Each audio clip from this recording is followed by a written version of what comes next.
भारत गौरव आचार्य श्री पुलक सागर जी गुरुदेव के प्रवचन और लेटेस्ट धार्मिक भजन व कार्यक्रम निशुल्क देखने व सुनने के लिए हमारे YouTube चैनल जीन शरण मीडिया को आज ही सब्सक्राइब करें और सबसे पहले देखने के लिए बेल आइकन पर क्लिक जरूर करें। एक बात याद रखना, कभी अकेले सामायिक करना और कभी गुरु चरणों में सामायिक करना, कभी अकेले ध्यान करना और गुरु चरणों में ध्यान करना, कभी अकेले पूजन करना और गुरु चरणों में बैठ करके पूजन करना। कहा ना कि गुरु चरण में, गुरु की साक्षी में यदि बैठ जाओ तो मन को बांधना नहीं पड़ता, अपने आप बंध जाता है, कहीं नहीं जाता मन। ध्यान रखना, अकेले में तो सामायिक करो तो हाथ पैर यूं यूं भी कर लेते हैं, जरा गुरु के साथ करना, धीरे बिल्कुल सीधे बैठे रहोगे, हिलडुल भी नहीं पाओगे। ध्यान करना गुरु के सामने बैठकर, डर लगेगा कि कोई देख रहा है, कोई देख रहा है, बस जो ये डर है ना वो मन को बस में करते जाएगा, बस में करते जाएगा, बस में करते जाएगा। अकेले में किया धर्म वो उतना विशुद्धि नहीं लाता, जो गुरु चरणों में किया धर्म विशुद्धि को लेकर के आता है, परिणामों को निर्मल बना करके लाता है, परिणामों में पवित्रता लेकर आता है। गुरुओं के पास ही मिलता है। और दिगंबर संत मिल जाएं तो क्या कहना मन को जीतने का। कब मिल हो साधु वनवासी, रोते थे विद्वान संत कब मिलेंगे। आज सौभाग्यशाली हो, 24 घंटे में कितने घंटे तुम्हें संत मिले बोलो। 24 घंटे में 10-12 घंटे तो तुम्हें संतों का सानिध्य मिला ना। और संतों का सानिध्य ही नहीं मिला, कमरे में भी गए तो नींद में भी वही दिख रहे, महाराज ही दिखाई दे रहे, सोते सोते भी महाराज दिखाई दे रहे, सोते सोते कई तो सपने में पूजा कर रहे। मैंने कहा क्यों रे रामलाल, पूजा में इतना लेट क्यों आया। बोले हो गई पूजा तो। अरे तो मैंने कहा कहाँ अब शुरू होगी। अरे बोले महाराज सपने में कर ली मैंने पूजा। सपने में पूजा चल रही, सपने में आहार चल रहे, सपना भी वही है, दिन भी वही और रात भी वही है। इसलिए कहते मालूम है, कबीर की मृत्यु का समय आया, यमराज कबीर को लेने आए कि चलो कबीर तुम्हारा समय हो गया। देव ने विमान भेज दिया, कबीर जैसे संत को वैकुंठ में लेकर के आओ। विमान उतर रहा है स्वर्ग से, कबीर रोने लगा जोर जोर से। लोगों ने कहा कबीरदास आप क्यों रो रहे। बोले मेरे जीवन का अंत समय आ गया। बोले तुमने तो आत्मा की अजर अमरता के दोहे लिखे हैं, आपने तो आत्मा की अजर अमरता की बातें कही हैं, तुम रो रहे हो। अरे अज्ञानी रोए तो समझ आता है, कबीर तुम क्यों रो रहे हो। बोले वो आकाश में देखो। बोले क्या है। बोले राम जी ने डोला भेजा है मेरे नाम का, कि इस डोले पर बिठाकर कबीर को वैकुंठ में ले आइए। अरे बोले कबीर तुम तो नाचो, तुम तो उत्सव मनाओ, क्योंकि लोग तो अर्थी पे बंध के जाते हैं, तुम्हें तो राम जी ने डोला भेजा है। कबीर ने कहा बस यही तो रोना है मेरे जीवन का। बोले क्या मतलब है, क्यों रो रहे हो। मालूम है, कबीर ने कहा मेरी आंख में आंसू इसलिए हैं कि राम जी ने मेरे लिए डोला भेजा है। राम बुलावा भेजिया और दिया कबीरा रोए, राम बुलावा भेजिया दिया कबीरा रोए। और जो सुख है सत्संग में वो वैकुंठ न होए, जो सुख है सत्संग में। कबीर ने कहा जो सुख साधुओं की संगति में है वो सुख मुझे वैकुंठ में भी प्राप्त नहीं। स्वर्ग भी चला जाऊं तो वो आनंद नहीं मिलेगा जो संतों के चरणों में आनंद प्राप्त हुआ करता है। आनंद ही आनंद है। मैंने तुम्हें बांधा नहीं, खुद बंध गए, खुद अनुशासन पाल रहे हो। एक भी शिवरार्थी को 10 दिन में डांटने का अवसर नहीं मिला, खुद बंधे हो। हमने बिजी इतना कर रखा, शैतानी कब करोगे। आधे घंटे की छुट्टी फिर आ जाओ, 10 मिनट की छुट्टी फिर आ जाओ। अब इतने जो बच्चा ज्यादा शैतान होता है ना तो माँ उसको खिलौने दे देती है, माँ उसको कोई काम बता देती है तो वो लगा रहता है अपने काम में, शैतानी भूल जाता है। तुम जैसे शैतानों को भी ये गुरु की माँ ने ये पूजा पाठ पकड़ा दिए, शांति से बैठो और भगवान का भजन करो। कोई नाच रहा है, कोई झूम रहा है, वो चिमटा लेके नाच रही, मीराबाई बन करके नाच रही, कोई खंजरी बजा रही, कोई पूजा कर रही, कोई पाठ कर रही। धर्ममय जीवन हो गया। पागल हो क्या। इससे बड़ा कोई स्वर्ग होता है दुनिया में, इससे बड़ा स्वर्ग दुनिया में कोई दूसरा नहीं होता है। आज उत्तम ब्रह्मचर्य है, सत्संगति करो, सब छूट जाएगा। वो सुभाष जी बैठे हैं, दीक्षा का इंतजार कर रहे हैं, ये बैठे हैं दीक्षा का इंतजार नहीं लेना क्या नहीं नहीं लेना, देखो ये कह रहा है लेना है, इधर कह रहा है सोचेंगे। नहीं नहीं तुम्हारा नहीं, कि तुमको तो लेना ही है। ध्यान रखना, विचार करिए क्यों लेना है। सत्संग, साधु की जीवन गुजार दिया, मालूम है। बचपन में मां के साथ सोए, जवानी में पत्नी के साथ सोए, बुढ़ापे में भगवान के साथ सोना, जीवन धन्य हो जाएगा तुम्हारा, जीवन सार्थक और सफल हो जाएगा। गुरु शरण में रहना, जीवन धन्य धन्यता को प्राप्त हो जाएगा। मंदिर बना, ऊपर कलशारोहण करो तो मंदिर पूर्ण होता है।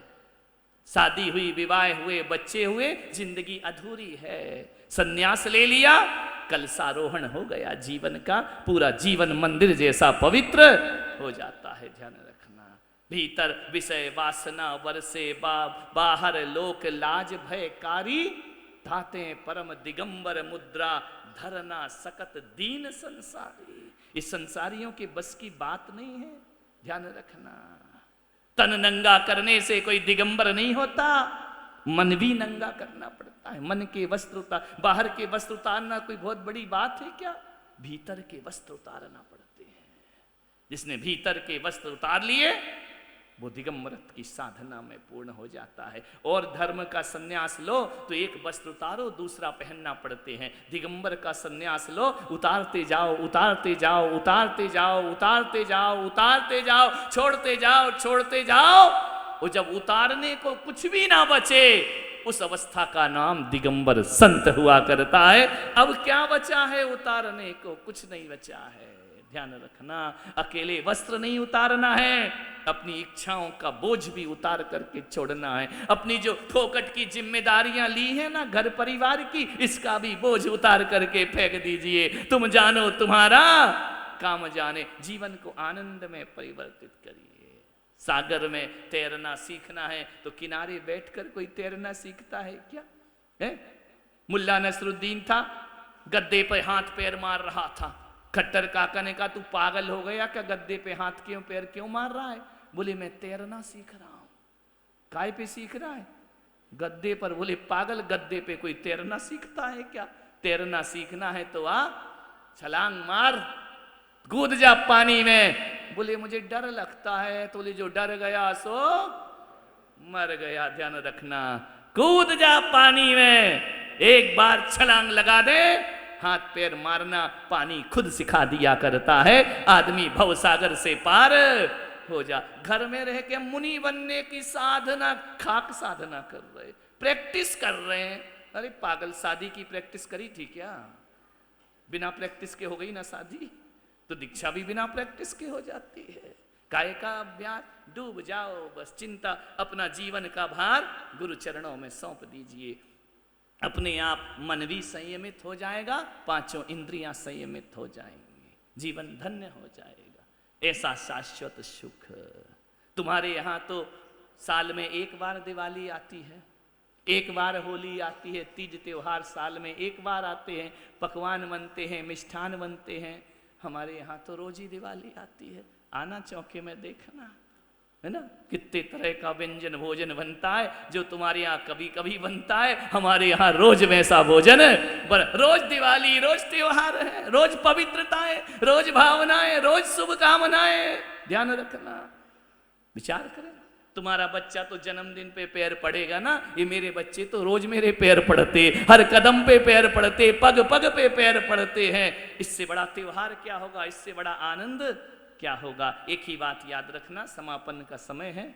पर्युषण पर्व पे जो साधना की है, घर जाने के बाद तुम्हारा व्यवहार बदला होना चाहिए। ऐसा ना लगे कि घर गए और 10 महीने 10 दिन की पूरी कसर निकाल ली, बहू पे बरस पड़ी कि अरे ये नहीं किया, वो नहीं किया, मैं 10 दिन बाहर थी, सत्यानाश कर दिया पूरे घर का, ये सफाई नहीं की, वो नहीं की, जाके बाप बेटे को डांटे, दुकान नहीं गया, पागल कहीं का, बैठा रहा घर में, बर्बाद कर दिया पूरा व्यापार है। इतना बड़बड़ाओगे तो कहेंगे बाबूजी तुम गए कहाँ थे, ये बताओ जरा।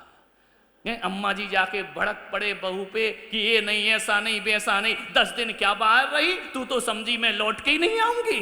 ध्यान रख, ऐसा मत बोलो, नहीं तो बहू कहेगी अम्मा जी तुम गंगा जी नहाने गई थी या जूडो कराटे सीखने गई थी? ध्यान रखना, ध्यान।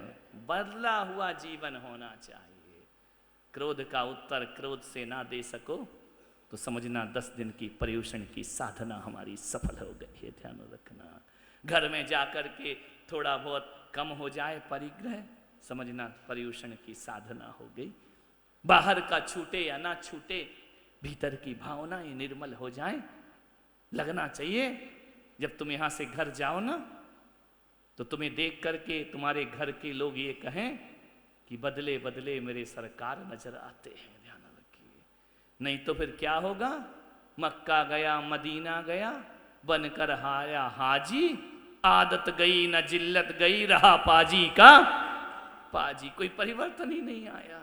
परिवर्तन हमारी वाणी में आना चाहिए, परिवर्तन हमारी सोच में आना चाहिए, परिवर्तन हमारी आसक्ति में आना चाहिए, परिवर्तन हमारे निर्वासना में आना चाहिए। ध्यान रख, जीवन बदला बदला लगे, व्यवहार बदल जाए, बोलचाल बदल जाए, मान कम हो जाए, तो हमारा 10 दिन की यह साधना करना सार्थक और सफल हो जाएगा। पूर्ण यज्ञ हुआ आज इस साधना का।